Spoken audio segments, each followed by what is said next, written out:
Hello guys, അപ്പോൾ ഇന്ന് ഞാൻ എത്തിയിരിക്കുന്ന ഒരു പെട്ടിയൊക്കെ ആയിട്ടാണ്. അപ്പോൾ ഈ പെട്ടിക്കുള്ളൊരു പ്രൊഡക്റ്റ് ഉണ്ട്. ആ പ്രൊഡക്റ്റ് എന്താണെന്നുള്ളത് നിങ്ങൾക്ക് തമ്മിൽ നോക്കിയപ്പോൾ തന്നെ മനസ്സിലായി കാണും. ഇത് ഇരിസു എന്ന് പറയുന്ന കമ്പനിയുടെ ഒരു VR ഹെഡ്സെറ്റാണ്. അപ്പോൾ നമുക്ക് തുറന്നതിലേക്ക് നോക്കാം. പക്ഷെ അതിനു മുമ്പ് എല്ലാ മാന്യ പ്രേക്ഷകർക്കും ഡ്രീമി മിറേഴ്സ് എൻ്റർടൈൻമെൻറ്റ്സിലേക്ക് സ്വാഗതം.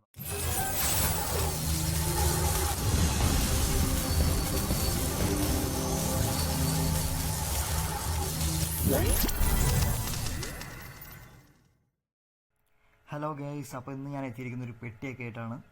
അപ്പോൾ ഈ പെട്ടിക്കുള്ളൊരു പ്രൊഡക്റ്റ് ഉണ്ട്. ആ പ്രൊഡക്റ്റ് എന്താണെന്നുള്ളത് നിങ്ങൾക്ക് തമ്മിൽ നോക്കിയപ്പോൾ തന്നെ മനസ്സിലായി കാണും. ഇത് ഇരിസു എന്ന് പറയുന്ന കമ്പനിയുടെ ഒരു VR ഹെഡ്സെറ്റാണ്.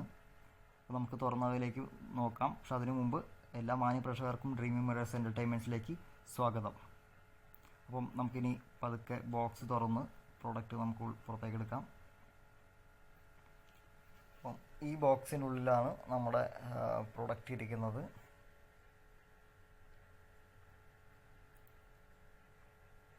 ഈ ബോക്സ് എന്ന് പറയുമ്പം ഒരു ബ്ലാക്ക് തീമിൽ ചെയ്തിരിക്കുന്ന വളരെ ഭംഗിയുള്ളൊരു ബോക്സാണ്. നമുക്ക് VRൻ്റെ ഫോട്ടോ കാര്യം കൊടുത്തിട്ടുണ്ട്. അപ്പം അതിനുള്ളിലൊരു ബ്ലാക്ക് ബോക്സ് നമുക്ക് കാണാം. അതും അത്യാവശ്യം നല്ല ക്വാളിറ്റിയുള്ള ബോക്സ് തന്നെയാണ്. അപ്പം ഈ ബോക്സിനുള്ളിലാണ് നമ്മുടെ VR ഹെഡ്സെറ്റ് ഇരിക്കുന്നത്. നമുക്കത് പതുക്കെ ഓപ്പൺ ചെയ്യാം. അപ്പം അതിനുള്ളിൽ നമുക്ക് കാണാം ബബിൾ റാപ്പിൽ പൊതിഞ്ഞിട്ട് നമ്മുടെ VR ഹെഡ്സെറ്റ് ഇരിക്കുന്നത്. നമുക്കത് പതുക്കെ പുറത്തേക്ക് എടുക്കാം.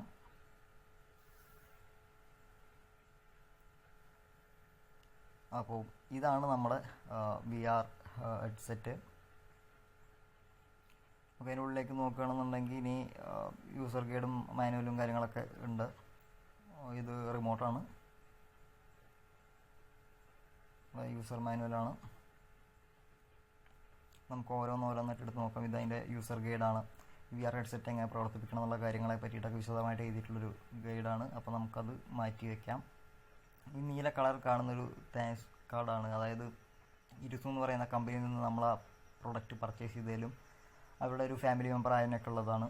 അപ്പോൾ അതിൻ്റെ പുറകിൽ 3 QR കോഡുകൾ കൊടുത്തിരിക്കുന്നത് കാണാം. അതിൽ രണ്ടാമത് നിൽക്കുന്ന QR കോഡ് വളരെ ഇമ്പോർട്ടൻ്റ് ആണ്. അത് നമ്മൾ സ്കാൻ ചെയ്യുകയാണെന്നുണ്ടെങ്കിൽ നമ്മുടെ പ്രൊഡക്റ്റിൻ്റെ വാറൻറ്റി നമുക്ക് 3 മാസം കൂടി എക്സ്റ്റെൻഡ് ചെയ്ത് കിട്ടുന്നതാണ്.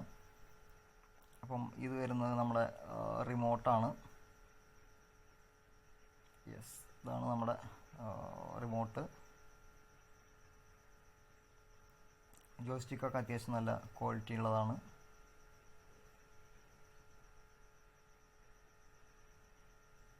നമുക്ക് ഈ റിമോട്ടിൻ്റെ കാര്യങ്ങൾ കുറച്ച് ഡീറ്റെയിൽ ആയിട്ട് നോക്കാം.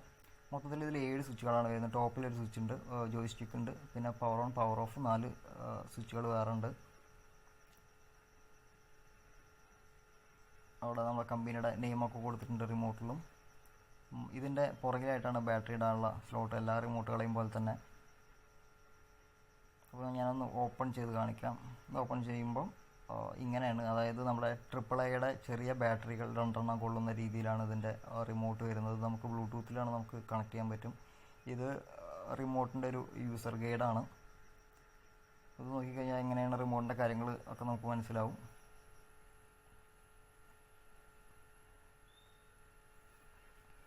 ഇനി ഇത് നമ്മുടെ ലെൻസ് ക്ലീൻ ചെയ്യാനുള്ളൊരു ക്ലോത്തും അവർ പ്രൊവൈഡ് ചെയ്യുന്നുണ്ട്. ഇതാണ് നമ്മുടെ VR ഹെഡ്സെറ്റ്. ഇത് ഇരിസുവിൻ്റെ പ്ലേ അൾട്രാ VR ഹെഡ്സെറ്റാണ് ഈ കാണുന്നത്. ഇത് വാങ്ങിയിട്ട് ഏതാണ്ട് ഒരു 6 മാസത്തോളമായി. അപ്പോൾ ഈ 6 മാസം ഉപയോഗിച്ചതിന് ശേഷമാണ് ഈ റിവ്യൂ നിങ്ങളിലേക്ക് എത്തുന്നത്. വാങ്ങുന്ന സമയത്ത് 2990 സംതിങ് രൂപയായിരുന്നു. എന്ന് വെച്ചാൽ അറൗണ്ട് ഒരു 3000 റുപ്പീസ് ഉണ്ട് ഇതിന്. ഇങ്ങനത്തെ പ്രോഡക്റ്റ് വാങ്ങുമ്പോൾ ഏറ്റവും വലിയ കൗതുകം എന്ന് പറയുന്നത് ഇതിൻ്റെ കൂടെ കിട്ടുന്ന ഈ ബബിൾ റാപ്പ് തന്നെയാണ്. ഈ കവർ ഇങ്ങനെ പൊട്ടിച്ച് കളിക്കാൻ ഭയങ്കര രസമാണ്. അപ്പോൾ കുറച്ച് നേരം നമുക്കത് പൊട്ടിച്ച് കളിച്ചിട്ട് വീണ്ടും ബാക്ക് ടു നമ്മുടെ പ്രോഡക്റ്റിലേക്ക് അടക്കാം. അപ്പം ഇതാണ് നമ്മുടെ പ്രോഡക്റ്റ്. അവിടെ കാണാം നമ്മുടെ കമ്പനിയുടെ നെയിമൊക്കെ അവിടെ എഴുതിയിട്ടുണ്ട്. ഇതിൻ്റെ മെറ്റൽ വരുന്നത് പ്ലാസ്റ്റിക്കാണ്. ഇനി നമുക്കിതിൻ്റെ ഹെഡ്ഫോൺസിലേക്ക് പോകാം. അപ്പോൾ ഇത് കൊടുത്തിരിക്കുന്നത് ഭയങ്കര അഡ്ജസ്റ്റ് ചെയ്യാൻ പറ്റുന്ന രീതിയിലാണ് കൊടുത്തിരിക്കുന്നത് കേട്ടോ. നമ്മളെ ഓരോരുത്തരുടെയും നമ്മുടെ തല വ്യത്യാസം ഉണ്ടായിരിക്കും, ചെവിയുടെ അളവ് കാര്യങ്ങളൊക്കെ വ്യത്യാസം ഉണ്ടാകും. അപ്പം അങ്ങനെയുള്ള ആർക്കെങ്കിലും പാകമായില്ല എന്നുണ്ടെങ്കിൽ അവർക്ക് അഡ്ജസ്റ്റ് ചെയ്യാൻ വേണ്ടിയിട്ട് ഇത് മൂവ് ചെയ്യാൻ പറ്റുന്ന രീതിയിലാണ് ചെയ്തിരിക്കുന്നത്. അതൊരു നല്ലൊരു കാര്യമായിട്ട് തോന്നി. ഇനി അടുത്തതെന്ന് പറഞ്ഞു കഴിഞ്ഞാൽ ഇതിൻ്റെ നമ്മൾ ഫേസ് വെക്കുമ്പം ആ ഭാഗത്ത് അവരൊരു കുഷ്യൻ കൊടുത്തിട്ടുണ്ട്, ഒരു സോഫ്റ്റ് ആയിട്ടുള്ളൊരു കുഷ്യൻ കൊടുത്തിട്ടുണ്ട്. നമുക്ക് വെക്കുമ്പോൾ ഒരു കംഫർട്ട്നെസ് തോന്നാൻ വേണ്ടിയിട്ട് വളരെ ബ്ലാക്ക് കളറിൽ തന്നെ ഭയങ്കര ഡോട്ടഡ് ആയിട്ട് ഭയങ്കര രസമുള്ളൊരു കുഷ്യൻ കൊടുത്തിട്ടുണ്ട്. അത് ഭയങ്കര കംഫർട്ടബിൾ ആണ് കേട്ടോ യൂസ് ചെയ്യാൻ. അപ്പം ഈ കുഷ്യനും നമുക്കിങ്ങനെ വേണമെന്നുണ്ടെങ്കിൽ റിമൂവ് ചെയ്യാൻ പറ്റുന്നതാണ്. പക്ഷെ ഞാൻ തൽക്കാലം അത് റിമൂവ് ചെയ്യുന്നില്ല, അത് അവിടെ തന്നെ വെക്കുകയാണ്.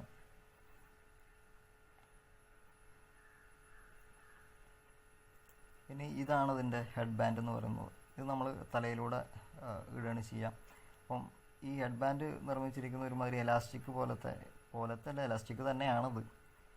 അപ്പോൾ അങ്ങനത്തെ ഒരു മെറ്റീരിയലാണ്. അപ്പം ഇതും നമുക്ക് വേണമെന്നുണ്ടെങ്കിൽ റിമൂവബിൾ ആണ്, പക്ഷേ റിമൂവ് ചെയ്യുന്നില്ല, ഞാനത് അവിടെ തന്നെ ഒട്ടിച്ച് വയ്ക്കുകയാണ്.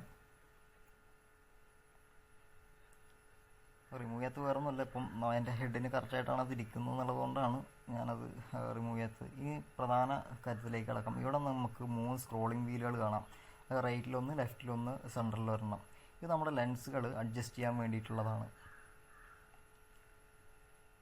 അപ്പോൾ നമുക്ക് ഇത് അഡ്ജസ്റ്റ് ചെയ്യേണ്ടത് എങ്ങനെയാണെന്നുള്ളത് നമുക്ക് നോക്കാം. നിങ്ങൾക്കിപ്പം കാണാം, ഇതാണ് നമ്മുടെ ലെൻസ് പറയുന്നത്. ഇത് ആദ്യമായിട്ട് വാങ്ങുമ്പോൾ ഇതിലൊരു കവർ ഉണ്ടായിരിക്കും. ആ കവർ എടുത്ത് കളഞ്ഞതിന് ശേഷം വേണം യൂസ് ചെയ്യാൻ. ഇനി ഇതിൻ്റെ റൈറ്റ് സൈഡിലായിട്ടുള്ള ഈ ഒരു സ്ക്രോളിംഗ് വീൽ നമുക്കൊന്ന് ജസ്റ്റ് തിരിച്ച് നോക്കാം. അപ്പം ലെൻസ് മൂവ് ചെയ്യുന്നത് നിങ്ങൾക്ക് കാണാൻ പറ്റും. അപ്പം ഞാനൊന്ന് എടുത്ത് സ്ക്രോൾ ചെയ്ത് കാണിച്ചു തരാം. അപ്പോൾ ഓക്കെ, നമ്മളിപ്പം സ്ക്രോൾ ചെയ്യുകയാണ്. അപ്പോൾ നിങ്ങൾക്ക് കാണാം, ആ റൈറ്റ് സൈഡിലുള്ള ലെൻസ് മാത്രം നമുക്കത് എന്താ പറയുക, ഫ്രണ്ടിലേക്കും ബാക്കിലേക്കും ഇങ്ങനെ പോപ്പ് ചെയ്ത് വരുന്നത് കാണാം, സൂമിങ് സൂം ഔട്ട് പോലെ. ഇനി ലെഫ്റ്റ് സൈഡിലുള്ളതും നമുക്കതുപോലെ കാണാൻ പറ്റുന്നതാണ് സ്ക്രോൾ ചെയ്യുമ്പം ലെൻസിൻ്റെ മൂവ്മെൻറ്റ്.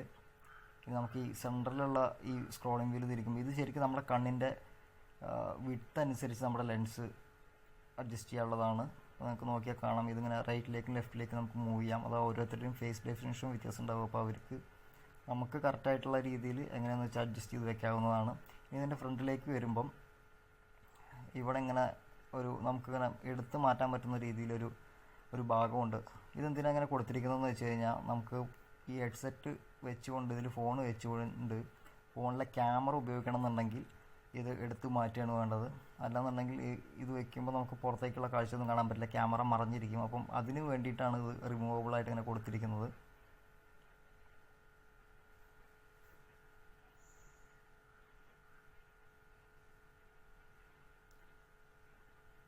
അപ്പോൾ ഇത് ശരിക്കും ഇതിൽ സ്റ്റക്കായി നിൽക്കുന്നത്, ഇതിൻ്റെ 2 ഭാഗത്തും മാഗ്നറ്റ് ഉണ്ട് കേട്ടോ. ആ മാഗ്നറ്റിലാണ് ഇത് ഇങ്ങനെ കറക്റ്റായിട്ട് നിൽക്കുന്നത്.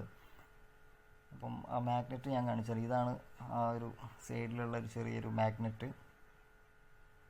ഇതുപോലെ അപ്പുറത്തെ സൈഡിലും ഒരു മാഗ്നറ്റ് ഉണ്ട്. ആ മാഗ്നറ്റിലാണ് നമ്മൾ ഈ പീസ് നിൽക്കുന്നത്. കാരണം ഇതിലൊരു സ്ക്രൂ ഉണ്ട്, ഒരു പ്ലേറ്റ് ഇങ്ങനെ കൊടുത്തിട്ടുണ്ട് സ്ക്രൂ ചെയ്തിട്ട്. അപ്പം അത് ആ മാഗ്നറ്റുമായിട്ട് ഒട്ടി കറക്റ്റായിട്ട് നിൽക്കും. അപ്പം നമുക്കത് അതിലേക്ക് തന്നെ തിരിച്ച് വയ്ക്കാം. 6 മാസമായിട്ട് ഇതിന് പ്രത്യേകിച്ച് വേറെ കംപ്ലൈൻറ്റുകളോ കാര്യങ്ങളോ ഒന്നും ഇതുവരെ വന്നിട്ടില്ല. നമുക്കിത് ഓപ്പൺ ചെയ്യുമ്പോൾ നമ്മളിങ്ങനെ ആയിരിക്കും കാണുക.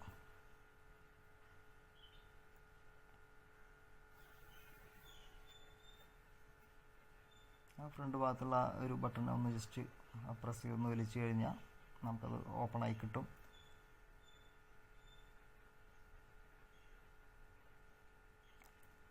അപ്പോൾ ഇതിൽ ഈ ഭാഗത്തായിട്ട് ഒരു പിടുത്തം കൊടുത്തിരിക്കുന്നത് കാണാം. അതും വളരെ സോഫ്റ്റ് ആയിട്ടാണ് കൊടുത്തിരിക്കുന്നത്. അത് വേറെ ഒന്നുമില്ല, നമ്മൾ ഫോൺ അതിൽ വെക്കുമ്പോൾ ഫോണിന് വലിയ ഡാമേജ് ഒന്നും വരാതിരിക്കാൻ വേണ്ടിയിട്ടാണ് അതങ്ങനെ കൊടുത്തിരിക്കുന്നത്.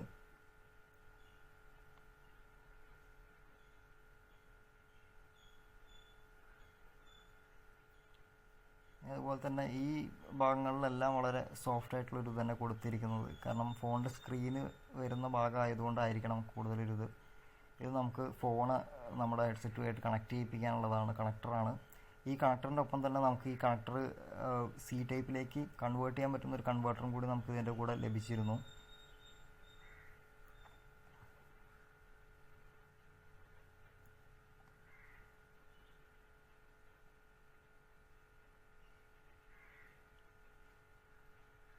ഇനി നമുക്ക് ഇതിൻ്റെ ബട്ടൺസിലേക്ക് വരാം. ഇതിൻ്റെ അടിഭാഗത്തായിട്ട് നമുക്കിങ്ങനെ 3 ബട്ടൺസ്, ഒരു ഹോളും കാണാം. ആ ഹോളെന്ന് പറയുന്നത് മൈക്രോഫോണാണ്. പിന്നെ മുകളിലും താഴെ ഒരു ബട്ടൺസ്, സെൻറ്ററിലൊരു ബട്ടൺ. മുകളിലും താഴെയുള്ള ബട്ടൺ എന്ന് പറയുന്നത് വോളിയം കൺട്രോൾ ചെയ്യാനുള്ളതും സെൻറ്ററിലുള്ളത് പോസ് ചെയ്യാനും പ്ലേ ചെയ്യാനുള്ളതാണ്. പിന്നെ കോൾ വരികയാണെന്നുണ്ടെങ്കിൽ കോൾ അറ്റൻഡ് ചെയ്യാനുള്ളതൊക്കെയാണ്. ഇപ്പുറത്ത് കാണുന്ന ഈ ബട്ടൺ വളരെ ഇമ്പോർട്ടൻ്റ് ആണ്. ഇത് നമ്മുടെ കമ്പ്യൂട്ടറിലൊക്കെയുള്ള മൗസിൻ്റെ ഒരു സെലക്ഷൻ കീ പോലെ വർക്ക് ചെയ്യുന്ന ഒരു ബട്ടണാണ് ഇത്. ആ ബട്ടൺ ഞെക്കുമ്പം അതിനുള്ള പ്രവർത്തനം എന്താണെന്നുള്ളത് ഞാനിത് തുറന്ന ഉള്ളിൽ കാണിച്ചു തരാം. അപ്പോൾ ഈ ഭാഗത്തായിട്ട് നോബ് നമുക്ക് കാണാൻ പറ്റും. നിങ്ങൾക്ക് കാണാൻ കഴിയുന്നുണ്ടോ എന്നറിയില്ല, ലൈറ്റിൻ്റെ ചെറിയൊരു ഇഷ്യൂ ഉണ്ട്. അപ്പം ഈ ഭാഗത്തായിട്ട് ഒരു നോബുണ്ട്. അപ്പോൾ ആ ബട്ടൺ ഞെക്കുമ്പം ഈ നോബ് മൂവ് ചെയ്ത് തുടങ്ങും. ഇതാണ് ആ നോബ്. നമുക്ക് ബട്ടൺ ഞെക്കി കാണിച്ചു തരാം. അപ്പോൾ കണ്ടോ, ഈ നോബ് മൂവ് ചെയ്യുന്നുണ്ട്. മൂവ് ചെയ്തിട്ട് അത് ഫോണിൻ്റെ സ്ക്രീനിൽ ടച്ച് ആവും. നമുക്ക് ഫോൺ കണക്ട് ചെയ്യേണ്ടത് ഇങ്ങനെയാണ്. കറക്റ്റ് നമ്മൾ സ്ക്രീനിൽ വെക്കണം. അപ്പം നിങ്ങളിത് വെക്കുന്നതിന് മുമ്പ് നിങ്ങൾ ശ്രദ്ധിക്കേണ്ടുന്നൊരു കാര്യം, ഇത് വാങ്ങുന്നതിന് മുമ്പ് ഇപ്പം എല്ലാ ഫോണും എല്ലാ VR-ലും സപ്പോർട്ടബിൾ ആവില്ല. അപ്പം നിങ്ങൾ VR ഹെഡ്സെറ്റ് ഏതെങ്കിലും വാങ്ങുകയാണെന്നുണ്ടെങ്കിൽ അതിൻ്റെ സ്ക്രീൻ സൈസ് എത്രയാണെന്നുള്ളത് നോക്കിയതിന് ശേഷം മാത്രം വാങ്ങുക. പിന്നെ അതുപോലെ ഇത് യൂസ് ചെയ്യുമ്പോൾ മാക്സിമം ഫോണിൻ്റെ കവർ ഒഴിവാക്കാൻ നോക്കുക. കവർ ഊരിയതിന് ശേഷം ഉപയോഗിക്കുക. കാരണം അല്ലെങ്കിൽ തന്നെ ഇത് ഉപയോഗിക്കുമ്പോൾ ഫോൺ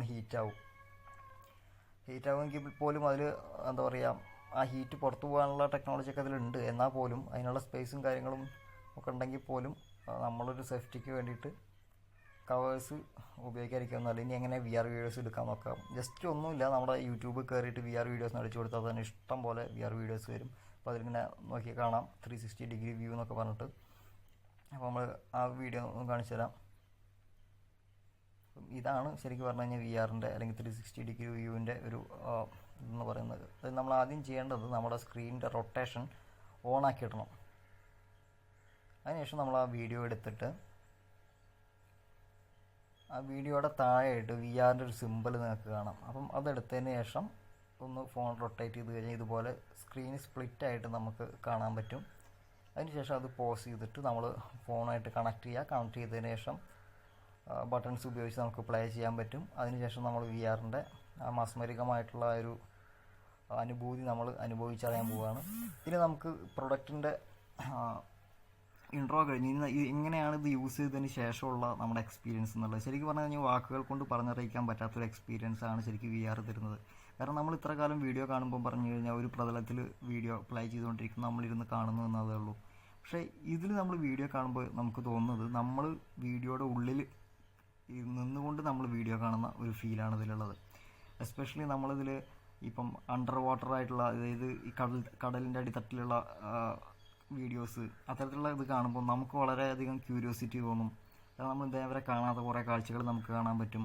പിന്നെ ആസ്ട്രോഫിസിക്സിലൊക്കെ താല്പര്യമുള്ള ആൾക്കാർക്ക് ഇപ്പം ഗ്രഹങ്ങൾ, ഉപഗ്രഹങ്ങൾ, സൂപ്പർനോവ, ഗാലക്സി ക്ലസ്റ്റേഴ്സ്, അങ്ങനത്തെ കാര്യങ്ങൾ, മാഗ്നറ്റാസ്, പൾസാർസ് ഒക്കെ കാണാനും അതൊക്കെ അനുഭവിച്ചറിയാനൊക്കെ ഉള്ള ഒരു വലിയൊരു ഓപ്പർച്യൂണിറ്റി ശരിക്കും വെർച്വൽ റിയാലിറ്റി നമുക്ക് തരുന്നുണ്ട് എന്നുള്ളതാണ് യാഥാർത്ഥ്യം. ഇങ്ങനെയൊക്കെ ആണെങ്കിൽ പോലും ശരിക്കും പറഞ്ഞു കഴിഞ്ഞാൽ ഒരു തരത്തിൽ പറഞ്ഞു കഴിഞ്ഞാൽ നമുക്ക് സ്റ്റുഡൻസിനൊക്കെ ഉപയോഗിക്കാം. പക്ഷേ ഞാനിത് ഒരിക്കലും സ്റ്റുഡൻസിന് റെക്കമെൻഡ് ചെയ്യില്ല. സ്റ്റുഡൻസിനോ കുട്ടികൾക്കോ ഞാനിത് റെക്കമെൻഡ് ചെയ്യില്ല. കാരണം എന്ന് വെച്ചാൽ നമ്മുടെ ഫോണ് ഇതിൽ കണ്ണുമായിട്ട് വളരെ അടുത്തിരിക്കുന്നത് കൊണ്ട് തന്നെ ഇത് റെഗുലറായിട്ട് യൂസ് ചെയ്യുന്നതോ അല്ലെങ്കിൽ കുറച്ചധികം നേരം യൂസ് ചെയ്യുന്നതോ നമ്മുടെ കാഴ്ചശക്തിയെ ബാധിക്കാനുള്ള വലിയ സാധ്യതയുണ്ട്. അപ്പം ആ ഒരു കാരണമുള്ളത് കൊണ്ട് തന്നെ ഞാനിത് ആർക്കും അങ്ങനെ റെക്കമെൻഡ് ചെയ്യില്ല. മുതിർന്ന ആൾക്കാരെ സംബന്ധിച്ചിട്ടാണെന്നുണ്ടെങ്കിലും തലവേദന ഉള്ളവർ അങ്ങനെയുള്ള ആളുകൾ ഇത് ഉപയോഗിക്കാതിരിക്കുന്നതാണ് നല്ലത്. കാരണം ഹെഡേക്ക് വരാനുള്ള സാധ്യത വളരെ കൂടുതലാണ്. പിന്നെ മാത്രമല്ല റെഗുലറായിട്ട് യൂസ് ചെയ്യാതിരിക്കുന്നതാണ് നല്ലത്. പിന്നെ യൂസ് ചെയ്യുകയാണെന്നുണ്ടെങ്കിൽ ഒരു ചെറിയൊരു ടൈം പീരീഡിലേക്ക് മാത്രം നമ്മൾ യൂസ് ചെയ്യാം. ഒരിക്കലെങ്കിലും നിങ്ങൾക്ക് ആർക്കെങ്കിലും VR ഹെഡ്സെറ്റ് ഉപയോഗിക്കാനുള്ളൊരു അവസരം കിട്ടുകയാണെന്നുണ്ടെങ്കിൽ ഈ ഒരു അനുഭവം നിങ്ങൾ അനുഭവിച്ചറിയണമെന്ന് ഞാൻ പറയും. ഒരിക്കലും ഇത് മിസ്സാക്കരുത്. പക്ഷെ അതിന് വേണ്ടിയിട്ട് നിങ്ങൾ ക്യാഷ് മുടക്കിയിട്ട് VR ഹെഡ്സെറ്റ് വാങ്ങണമെന്ന് ഞാൻ ഒരിക്കലും പറയില്ല. പക്ഷേ അത് വാങ്ങിക്കഴിഞ്ഞാലും ഇപ്പം ഞാൻ വാങ്ങിച്ച് ഈ പ്രൊഡക്റ്റ് ഇത് വാങ്ങിക്കഴിഞ്ഞാൽ നമുക്കൊരു നഷ്ടവും തോന്നില്ല. കാരണം ഇത് വർത്താണ്. ഇതിനിപ്പോൾ ഒരു മാർക്ക് ഇടാൻ പറഞ്ഞു കഴിഞ്ഞാൽ ഞാൻ സ്വാഭാവികമായിട്ടും ഫുൾ മാർക്ക് കൊടുക്കും. കാരണം ഇത്രയും കാലമായിട്ട് യാതൊരു പ്രശ്നങ്ങളും ഇല്ല. പോരാത്തതിനും നല്ല ക്വാളിറ്റി ഉണ്ട്. കാണുമ്പോഴും നമുക്ക് വിഷ്വലി കാണുമ്പോഴും. പിന്നെ ഇതിൻ്റെ പ്രധാനപ്പെട്ട ഒരു കാര്യം, നമ്മളിത് മാക്സിമം ഫോണിൻ്റെ റെസൊല്യൂഷൻ കൂടിയ വീഡിയോ തന്നെ കാണുക. ഇപ്പം 4K റെസൊല്യൂഷൻ സപ്പോർട്ട് ചെയ്യുന്നതാണെങ്കിൽ 4Kയിൽ വീഡിയോ അവൈലബിൾ ആണെങ്കിൽ 4Kയിൽ തന്നെ കാണുക. അപ്പോഴാണ് നമുക്ക് ഏറ്റവും ഭംഗിയായിട്ട് ഇത് ആസ്വദിക്കാൻ പറ്റും. നമ്മൾ ക്വാളിറ്റി എത്ര കുറച്ചിടുന്നു അത്രത്തോളം കുറവായിട്ടേ നമുക്കതിൻ്റെ ഒരു അനുഭവം നമുക്ക് കിട്ടുള്ളൂ. അപ്പോൾ മാക്സിമം ഹൈ ക്വാളിറ്റിയിൽ തന്നെ നമ്മൾ യൂസ് ചെയ്യാൻ ശ്രദ്ധിക്കുക. അപ്പോൾ ഇത്തരം കാര്യങ്ങളൊക്കെയാണ് വി ആറിനെ പറ്റിയിട്ട് പറയാനുള്ളത്. പിന്നെ വി ആർ എന്ന് പറയുന്നത് വെർച്വൽ റിയാലിറ്റി എന്ന് പറയുന്നത് വലിയൊരു ടെക്നോളജിയാണ്. ഇനിയിപ്പം AI യുഗം വന്നുകൊണ്ടിരിക്കുകയാണ്. അപ്പം അതേപോലെ തന്നെ നമ്മൾ ഈ വെർച്വൽ റിയാലിറ്റി എന്ന് പറയുന്ന എന്താ പറയുക ടെക്നോളജിയും ഈ ഭാവിയിൽ എല്ലാവരും കോമൺലി യൂസ് ചെയ്യുന്ന രീതിയിലേക്ക് ഇത് മാറിക്കൊണ്ടിരിക്കുകയാണ്. അത് മാറും എന്നുള്ളത് യാതൊരു കാര്യത്തിലുള്ള സംശയവുമില്ല. ഇപ്പോൾ തന്നെ നമ്മൾ ക്രിക്കറ്റ് മാച്ചുകളും IPL ഒക്കെ നമുക്ക് നോക്കുമ്പോൾ അറിയാം 360 ഡിഗ്രിയിലൊക്കെ എന്താ പറയുക വ്യൂ ചെയ്യാൻ പറ്റുന്ന രീതിയിലൊക്കെ അവർ സ്ട്രീം ചെയ്യുന്നുണ്ട്. അപ്പം ഭാവിയിലൊരു വലിയ സാധ്യതയാണിത്. ഒരു ഹോം തിയേറ്ററിനൊക്കെ പകരം ഒരു വെർച്വൽ റിയാലിറ്റി വേൾഡ് ഇനി വരാൻ പോകുന്നു എന്നുള്ള കാര്യത്തിൽ യാതൊരു സംശയവുമില്ല.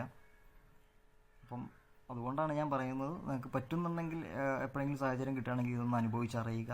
കാരണം കാലം മാറുമ്പോൾ നമ്മളും മാറണം, അല്ലെങ്കിൽ നമ്മൾ അറിഞ്ഞിരിക്കണം ജസ്റ്റ് ഇത് എന്താ സംഭവം എന്നുള്ളത്. അപ്പം ഇത്തരത്തിലുള്ള വീഡിയോസ് നിങ്ങൾക്ക് ഇഷ്ടമാണെന്നുണ്ടെങ്കിൽ തീർച്ചയായിട്ടും വീഡിയോസ് ലൈക്ക് ചെയ്യുക, ഷെയർ ചെയ്ത് നിങ്ങളുടെ സുഹൃത്തുക്കളിലേക്കും വേണ്ടപ്പെട്ടവരിലേക്കും എത്തിക്കുക. കമൻറ്റ് ചെയ്ത് അഭിപ്രായം പറയുക. ഇനി എങ്ങനത്തെ വീഡിയോസൊക്കെയാണ് നിങ്ങൾ പ്രതീക്ഷിക്കുന്നത്, എങ്ങനത്തെയൊക്കെയാണ് നിങ്ങൾക്ക് കാണാൻ താല്പര്യം എന്നുള്ളത് കമൻറ്റിൽ അറിയിക്കുക. ഈ വീഡിയോ ഇഷ്ടപ്പെട്ടില്ലെങ്കിൽ ഡിസ്ലൈക്ക് ചെയ്യാനും യാതൊരു മടിയും കാണിക്കരുത്. എന്തുകൊണ്ട് ഇഷ്ടപ്പെട്ടില്ല എന്നുള്ളതും നിങ്ങൾ കമൻറ്റ് ചെയ്യുക. അതോടൊപ്പം തന്നെ നമ്മുടെ ചാനലൊന്ന് സബ്സ്ക്രൈബ് ചെയ്ത് നമുക്കുള്ള പിന്തുണ നിങ്ങൾ സബ്സ്ക്രിപ്ഷനിലൂടെ അറിയിക്കുക.